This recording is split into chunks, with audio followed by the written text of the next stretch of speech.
অনেক দিন ধরেই অনেকে আমাকে অনুরোধ করেছিলেন কচুরলতির কিছু রেসিপি শেয়ার করতে। আর এই সময় বেশ সুন্দর মোটা মোটা কচুরলতি পাওয়া যায়, আবার ইলিশ মাছও পাওয়া যায়। আজ ভাবছি ইলিশ মাছের মাথা দিয়ে কচুরলতির একটি রেসিপি শেয়ার করি।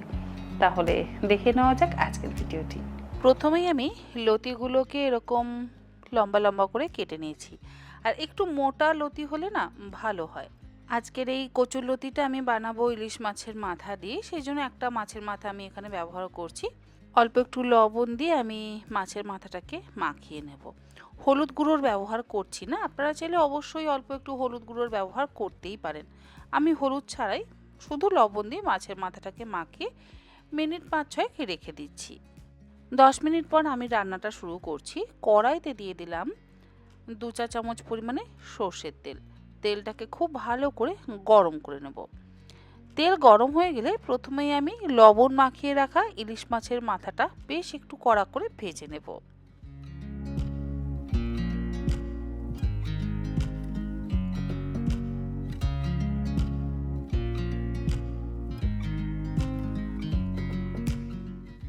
মাছের মাথাটা কড়া করে ভাজা হয়ে গেলে তুলে একটা আলাদা পাত্রের মধ্যে রেখে দেব। এরপর কড়াইতে আরও একটু সর্ষের তেল ব্যবহার করব। এই তেলটাকেও ভালো করে গরম করে নেওয়ার পর এর মধ্যে আমি ফোড়নে দেব 1/4 চা চামচ পরিমাণে কালো জিরে, আর তার সাথে দেব 2-3টে চেরা কাঁচা লঙ্কা, একটা তেজপাতা দিয়ে দিলাম, আর দিলাম ফাটিয়ে নেওয়া 2টো শুকনো লঙ্কা।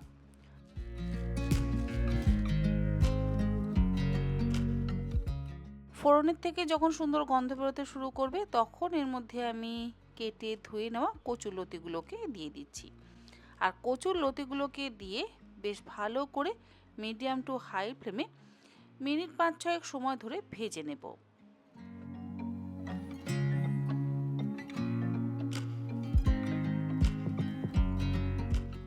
লতিগুলো ভাজবার সময় অবশ্যই 1/2 চা চামচ হলুদ গুঁড়ো আর 1/2 চা চামচ লবণ দিয়ে তারপর আমি লতিগুলোকে ভালো করে ভেজে নেব।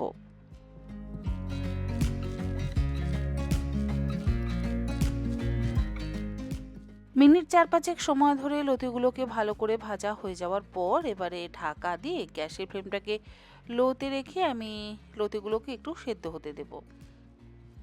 কোনো রকম জলের ব্যবহার কিন্তু করিনি, লবণ দিলেই লতিগুলো আস্তে আস্তে নরম হয়ে যাবে। আর ঢাকা তো দিয়ে রেখেছিলাম, তাই জল দিয়ে লতি খুব একটা সেদ্ধ করবার প্রয়োজন আমি মনে করি না। আমি চেষ্টা করি কম জল ব্যবহার করে, কম তেল মশলা ব্যবহার করে, যাতে যত সুস্বাদু রান্না করা যায়।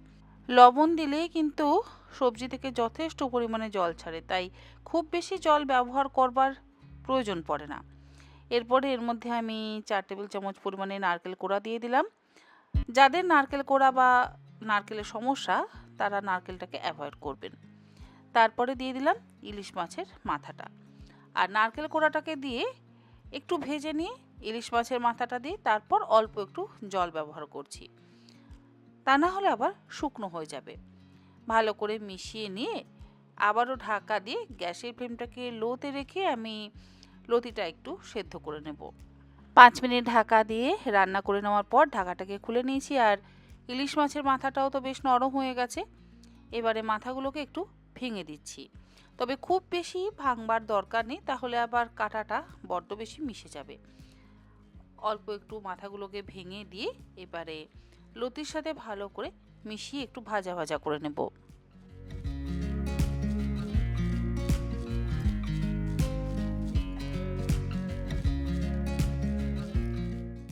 এরই মধ্যে আমি দিচ্ছি অল্প একটু কাশ্মীরি লঙ্কার গুঁড়ো, সুন্দর একটা রঙের জন্য। কাশ্মীরি লঙ্কার গুঁড়ো দিলে দেখবেন অবশ্যই রান্নার রং তো পরিবর্তন হয়, স্বাদের পরিবর্তন হয় না, কিন্তু রংটা ভীষণ সুন্দর হয়। কাশ্মীরি লঙ্কার গুঁড়োটা দিয়ে এবারে একসাথে লো ফ্লেমে ভালো করে একটু ভেজে নিচ্ছি। লতি আর মাছের কাঁটা কিন্তু একদম সুন্দরভাবে সেদ্ধ হয়ে গেছে, তবে আমি আর একটু ঢাকা দিয়ে একটু রেখে দিচ্ছি, যাতে বেশ সুন্দর একটা মাখো মাখো ভাব হয়। আর এতেই আবারও একটু জল বেরিয়েছে, সেই জলটা একটু লো ফ্লেমে শুকিয়ে নেব। এইভাবে একটু ভাজা ভাজা করে যদি কচুরলতি বানানো হয় তাহলে তার স্বাদ কিন্তু অসম্ভব ভালো হয়। তবে লতিগুলো যাতে একটু গোটা গোটা থাকে সেটাও খেয়াল রাখতে হবে, একদম ঘেঁটে দিলে চলবে না। লতিগুলো একটু গোটা গোটা রেখে এবারে আমি একদম শেষে দিয়ে দিচ্ছি স্বাদ মতো চিনি। একটু চিনি দিলে কিন্তু স্বাদটা বেশি ভালো হয়। তবে যদি আপনাদের চিনিতে আপত্তি থাকে তাহলে আপনারা চিনিটাকে অ্যাভয়েড করবেন। চিনিটা দেওয়ার পর উপর থেকে দিয়ে দিলাম আরও 2টো চেরা কাঁচা লঙ্কা। লঙ্কা অবশ্যই ফোড়নে আমরা আগে ব্যবহার করেছি, তবে শেষে আর একটু কাঁচা লঙ্কার ব্যবহার করলাম। সব কিছু দিয়ে ভালো করে মিশিয়ে নিয়ে গ্যাসের ফ্লেমটাকে এবারে বন্ধ করে দিচ্ছি। দেখুন লতি থেকে কিন্তু তেল রিলিজ করে গেছে। এরকমভাবে আমাদেরকে ইলিশ মাছের মাথা দিয়ে কচুরলতি বানাতে হবে, আর এর স্বাদ কিন্তু হয় অসম্ভব ভালো। বহু পুরনো দিনের একটি রান্না। আপনারা যারা এই খাবারটা খেতে পছন্দ করেন তারা অবশ্যই এইভাবে একবার অন্তত বাড়িতে বানিয়ে খান, গরম ভাতের সাথে অপূর্ব লাগে। গরম ভাতের সাথে কচুরলতি আর সাথে আছে ইলিশ মাছের মাথা, কার কার পছন্দের খাবার? আমার তো ভীষণ পছন্দের খাবার। ইলিশ মাছ মানেই আমাদের সকলের ভীষণ পছন্দের খাবার, তার সাথে আছে কচুরলতি। রেসিপিটা কেমন লাগলো অবশ্যই জানাবেন। আমি তো গরম ভাত দিয়ে খেতে ভীষণই পছন্দ করি। আপনারা কে কে পছন্দ করেন এই গরম ভাত দিয়ে ইলিশ মাছের মাথা দিয়ে কচুরলতি অবশ্যই জানাবেন। আর আজকের রেসিপিটা কেমন লাগলো সেটাও জানাবেন। ভালো থাকবেন সবাই।